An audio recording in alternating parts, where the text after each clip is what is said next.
The late summer sun bled through the blinds of my sister's living room when I first heard the grinding noise outside. At first I thought it was a garbage truck or some neighbor's landscaping crew. But when the roar deepened, heavy, guttural, vibrating through the foundation of her house, I stood up, my coffee sloshing in the mug. My sister Anna was already in her wheelchair by the front window, her thin hands gripping the rims, her face drawn with worry. She tilted her chin toward the driveway. "They brought a bulldozer," she whispered, her voice small but laced with anger. I stepped closer, parting the blinds. There it was. Yellow paint glaring under the sun, massive tracks digging into the street as it crawled forward. Behind it stood two men in polo shirts with HOA logos stitched over their hearts, their clipboards tucked under their arms like they carried the word of law itself. "No," I muttered. "They can't be serious." But they were. The bulldozer angled its blade toward the ramp that stretched from my sister's porch down to the sidewalk. A solid, sturdy ramp that had cost months of savings, weeks of planning, and had been Anna's literal lifeline since the car accident that changed everything 2 years ago. The ramp wasn't fancy. It wasn't painted or decorated. But it was safe, compliant, and most importantly, it was hers. I yanked open the front door and stormed outside, the mug still in my hand. "Hey, what the hell are you doing?" One of the HOA men raised a hand like he was conducting traffic. He was tall, balding, with sunglasses that reflected the glare of my own fury. "Sir, this property has unauthorized modifications that violate community aesthetics. The board voted unanimously for removal." "You voted to bulldoze a wheelchair ramp?" My voice cracked across the street like a whip. Neighbors peeked through curtains, doors cracked open. "The rumor mill was already spinning. It's not personal," the man said flatly. "It's procedure." "You were sent notices," I laughed bitterly. "Notices?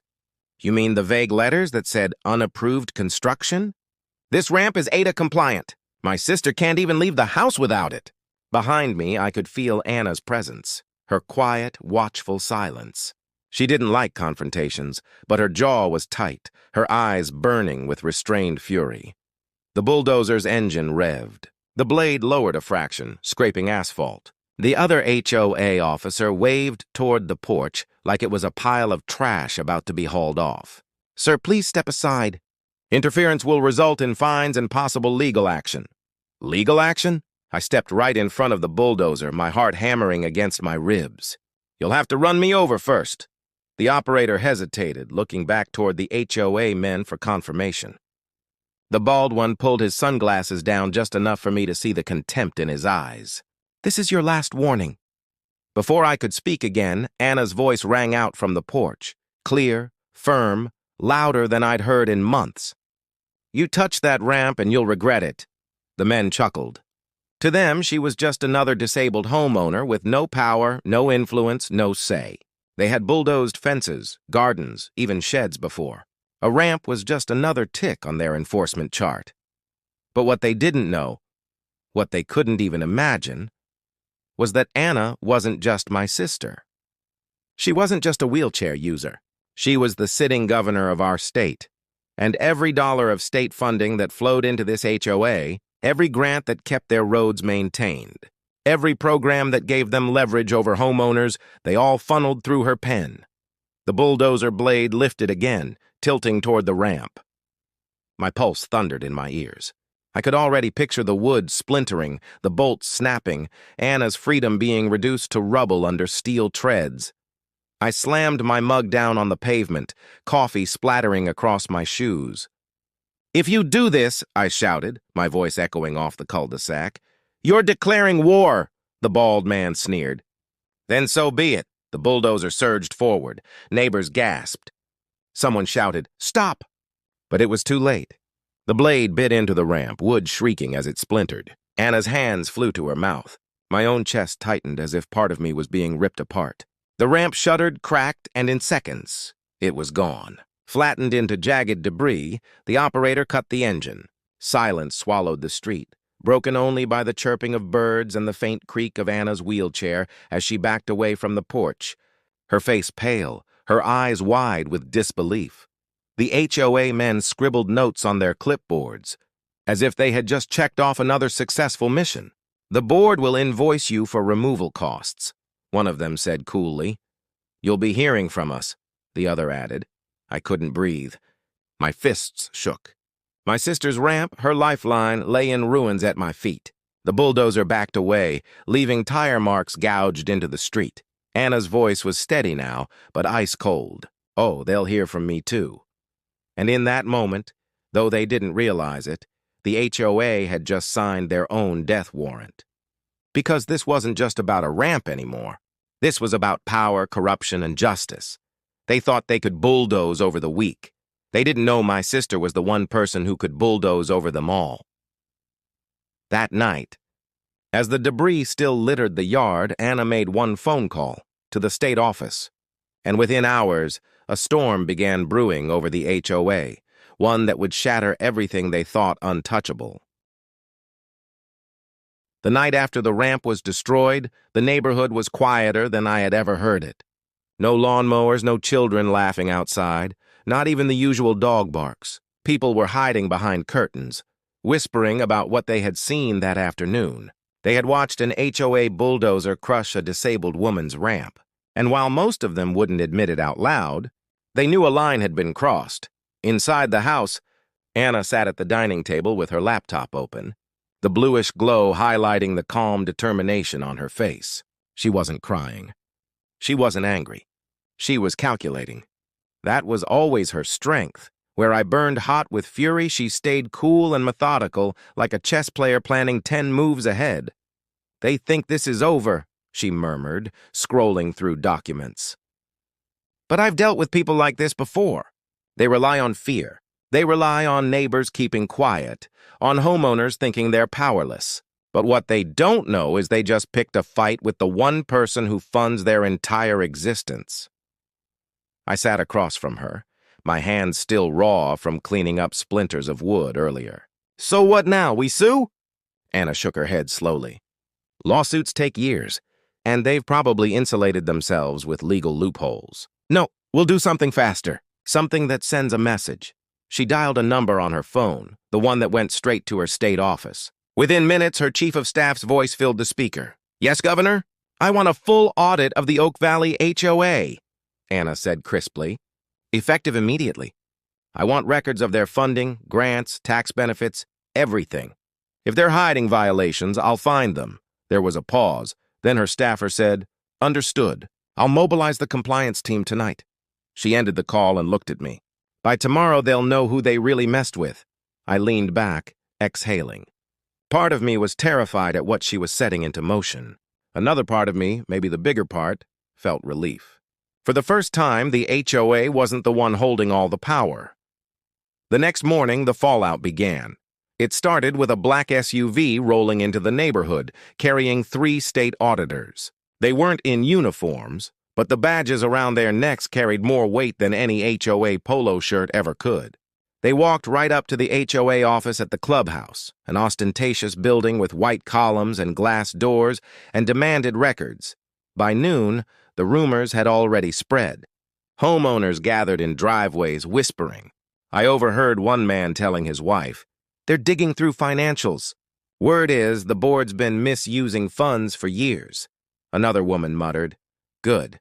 They've bullied us long enough." Meanwhile, the board members scrambled. The bald man who had ordered the bulldozer, his name was Richard, stood outside the clubhouse with his arms crossed, barking into his phone. His usual smugness was cracking. "No, listen to me," he hissed to whoever was on the other end. "These are temporary. They don't have jurisdiction." But they did. By the afternoon, auditors had boxes of files stacked in their SUV. One of them glanced at me as he left and gave the faintest nod, as if to say, "You were right to call this in." Back at Anna's house, I wheeled her out onto the porch so she could feel the sun. Neighbors passed by, some of them giving her sympathetic looks, others nodding respectfully, like they had finally realized she was more than the quiet woman in the wheelchair. She was something much bigger. "Feels good, doesn't it?" I said quietly. "What does?" "Watching them sweat." Anna smiled faintly. "This isn't about revenge. It's about justice. If I let them get away with this, they'll think they can do it to anyone." But even as she spoke, I knew there was a part of her, a hidden part, that enjoyed watching the board squirm. 2 days later, the first headline hit the local news. State investigates HOA over alleged misuse of funds. The article detailed everything the auditors had found so far: slush accounts, unapproved landscaping projects, even a rumor that Richard had used HOA money to remodel his private kitchen. The story spread like wildfire. Homeowners who had once been too afraid to speak up started coming forward. Some called the local news station. Others marched straight to the auditors with binders full of complaints, fines, and threatening letters they had received from the board. The HOA, once so feared, was unraveling in real time. Richard, however, didn't back down. On the third day after the bulldozing, he showed up at Anna's house with 2 board members. They parked their shiny SUVs right in front of her driveway and marched up to the porch like they still owned the place. Richard didn't bother with pleasantries. "Governor or not, you had no right to sick the state on us." Anna tilted her head, her tone measured. "No right? You destroyed a disabled woman's only access to her home. You violated federal ADA laws. You abused your authority. I had every right, and I haven't even begun." The board members shifted uncomfortably behind him, but Richard pressed on. "You think you're untouchable because of your position. But this is private property. We govern ourselves. The state doesn't own us." Anna's eyes hardened. "Correction, the state funds you. Your roads, your clubhouse maintenance, even your enforcement grants come from state subsidies. And guess who signs off on those?" For the first time, I saw Richard falter. A flicker of doubt crossed his face. Anna leaned forward in her chair, her voice icy. "You thought you could bully me because I'm in a wheelchair. You thought power meant clipboards and fines. But real power isn't fear. It's control over everything you rely on. And as of this moment, that control is mine." The silence stretched. Richard's jaw clenched. Without another word, he turned and stormed back to his SUV, slamming the door so hard the window rattled. His allies followed like scolded children. As they drove away, Anna let out a slow breath. I knew that breath. It was the sound of a battle won, but not the war. That night, she received another call from her office. "Governor," her staffer said, "we've uncovered evidence of embezzlement. The HOA president may face criminal charges." Anna's eyes flicked toward me, a spark of satisfaction breaking through her calm exterior. "Good. Prepare the paperwork. Let's make it official." The war with the HOA had only just begun, but already the balance of power had shifted, and soon the bulldozer that destroyed my sister's ramp would become the wrecking ball that destroyed the entire board. The morning the subpoenas arrived, the neighborhood felt like it had been flipped upside down. A convoy of official state vehicles rolled through Oak Valley, parking along the manicured streets where the HOA board had once strutted like kings. Men and women in suits carried sealed envelopes, knocking on doors with authority. I watched from Anna's porch as one of them handed Richard a thick packet. His face turned the color of spoiled milk as he scanned the documents. Cameras flashed. Local reporters had already gathered. Their vans lined up like vultures waiting for scraps. "Mr. Wexler," a reporter shouted, shoving a microphone at him. "Do you have any comment on the state's allegations of embezzlement? Misuse of funds and violation of ADA compliance?" Richard shoved past them, barking, "No comment! No comment!" as he stormed into the HOA clubhouse. But the image had already been captured. The once proud president of Oak Valley HOA reduced to a red-faced, sweating man trying to escape accountability. Inside Anna's house, the TV buzzed with coverage. Every station had picked up the story. One anchor leaned toward the camera, her expression grave. This investigation stems from a shocking incident in which a disabled woman's wheelchair ramp was demolished by HOA order. What the board did not realize at the time is that the woman in question is Governor Anna Cartwright. The governor has since launched a full-scale audit, and investigators are uncovering years of corruption. Anna muted the television, her lips pressed into a thin line. "This isn't about me anymore," she said softly. "This is about every family they've ever bullied." Neighbors started coming by one. A single mother who had been fined for hanging laundry in her backyard. An elderly couple threatened with foreclosure over a rose bush that extended 2 inches past regulation. A veteran whose flagpole had been forcibly removed. They all carried documents, photographs, letters. They all wanted to speak. By the end of the day, Anna's dining room looked like a war room. Stacks of evidence covered the table. She listened patiently to each story, her hands folded, her expression solemn. Every one of these voices matters, she told me later that night.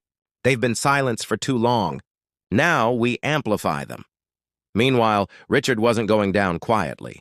A week into the investigation, glossy flyers appeared in every mailbox. On the front was a picture of Anna, her wheelchair cropped to look ominous with the words, "Abuse of power! The governor is targeting Oak Valley." On the back, Richard had written a rant about government overreach and tyranny, painting Anna as a dictator hell-bent on destroying their peaceful community. I crumpled the flyer in my fist the moment I saw it. "He's painting you as the villain." Anna took the flyer calmly, read it, and set it aside. Let him. The truth will speak louder. And it did. The very next day, the lead auditor released a preliminary report. The HOA had misused over $1.2 million in funds over the last decade. Lavish vacations billed as retreats. Personal home renovations disguised as community improvements. Richard's kitchen remodel was only the beginning. The report hit the evening news, accompanied by interviews with crying homeowners who had nearly lost their homes to bogus fines while the board enriched themselves. The tide of public opinion shifted instantly. No longer was this a story about a ramp, it was about greed, exploitation, and the abuse of ordinary families. That night, Richard called an emergency meeting at the clubhouse. Dozens of homeowners showed up, some furious, some curious, all restless. I went too, standing at the back near the exit in case things got heated. Richard stood at the podium, his tie crooked, sweat beading on his forehead. "They're lying," he shouted, slamming his fist on the podium. "This is a witch hunt. The governor is using her office to destroy us. We have to stand together." A voice from the crowd interrupted. "What about my foreclosure notice? You nearly took my house over a garden gnome." Another yelled, "You fined me $500 for parking in my own driveway while you used our money to fly to Hawaii." The room erupted into chaos. Shouts, accusations, demands for answers. Richard pounded the podium, but no one listened. For the first time, the fear that had held this community hostage was gone. Finally, a woman near the front stood up and shouted, "We want you gone." The chant caught on. "Resign! Resign! Resign!" Richard's face twisted with rage. "You ungrateful—" But before he could finish, someone threw one of his own flyers at him. It hit him square in the chest. The crowd roared. Richard stumbled back, overwhelmed, humiliated. I slipped out before it turned into a full-blown riot.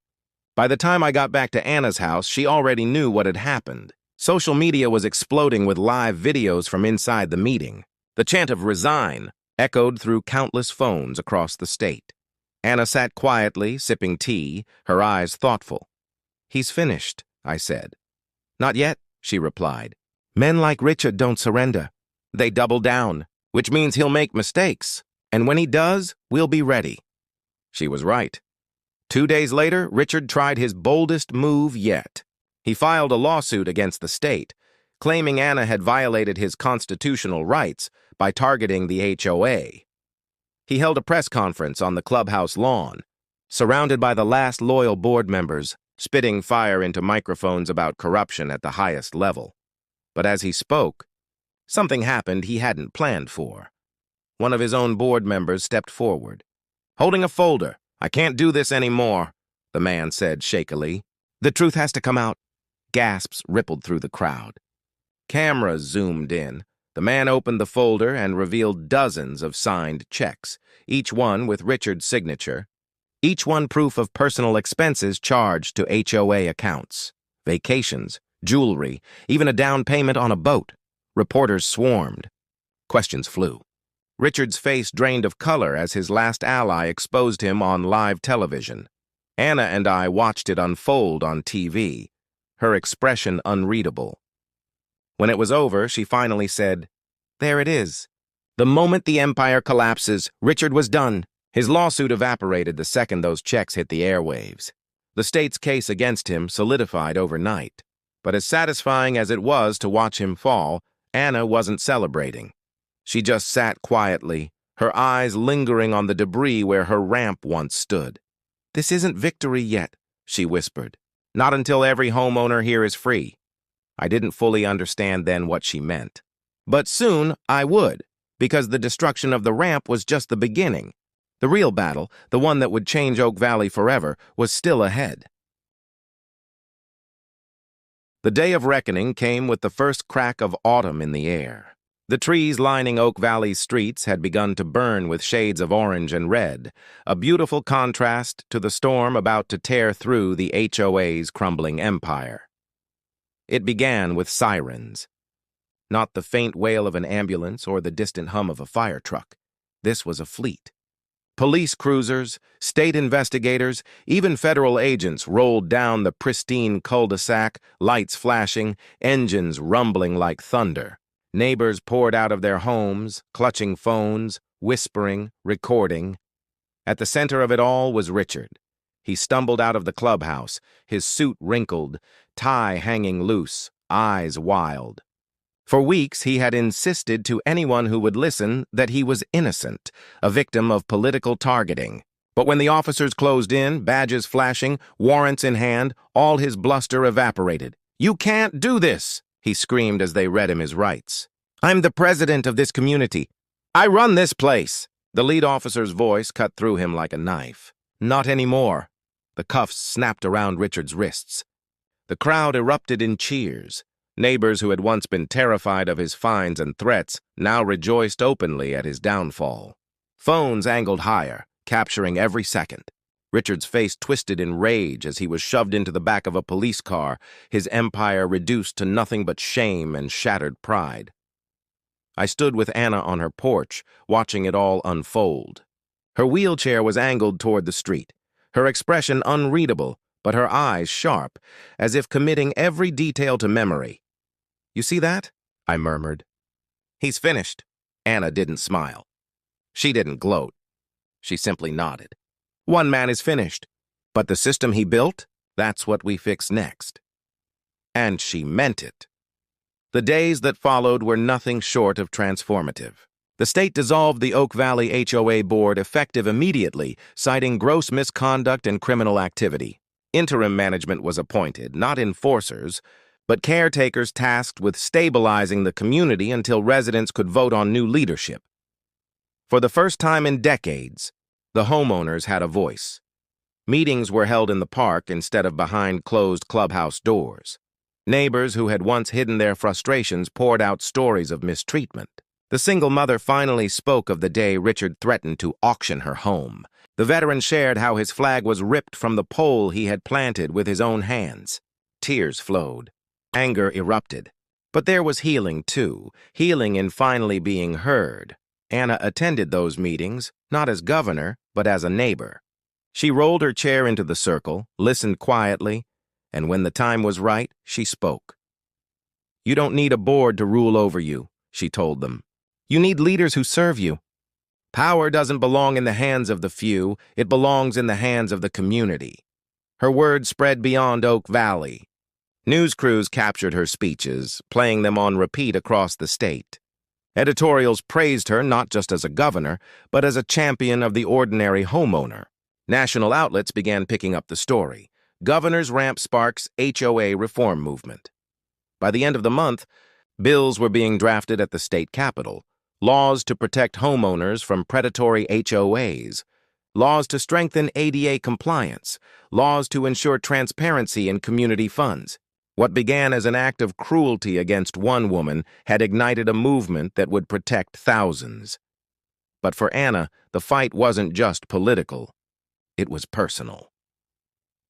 One cool evening, as the last of Richard's signs were torn down from the neighborhood, I found her outside staring at the jagged space where her ramp used to be.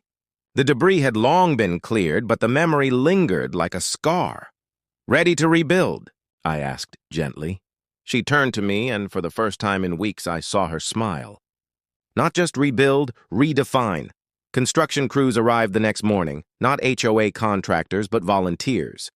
Neighbors showed up with tool belts, wood, drills. The veteran led the charge, guiding the younger men as they laid the framework. The single mother painted trim. Kids carried nails and coffee cans.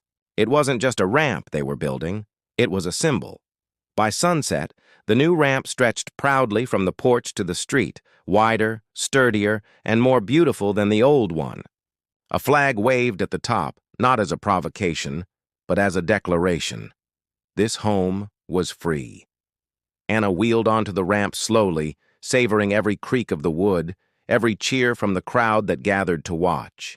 When she reached the top, she turned to face them. "This ramp isn't mine alone," she said, her voice carrying through the evening air. "It belongs to all of us who have been silenced, all of us who have been bullied. They thought destroying it would break us. Instead, it built us stronger." The applause that followed shook the street. Some people cried openly. Others simply stood in awe. For me, it was more than just a victory. It was a reminder that power doesn't always roar with bulldozers or threaten with fines. Sometimes, power is the quiet resilience of a woman who refuses to bow even when the world tries to flatten her. Richard would spend years behind bars, his name forever stained with disgrace. Oak Valley would never again be ruled by fear. And Anna, my sister, would be remembered not just as a governor, but as the woman who turned her broken ramp into a revolution. That night, after the crowd dispersed and the neighborhood returned to its newfound peace, Anna and I sat on the porch together. The ramp stretched before us like a bridge into the future, strong and steady under the glow of the porch light. "You did it," I whispered. She shook her head softly. "We did it." And for the first time since that bulldozer tore into her life, my sister let herself truly smile. The war was over, and we had won.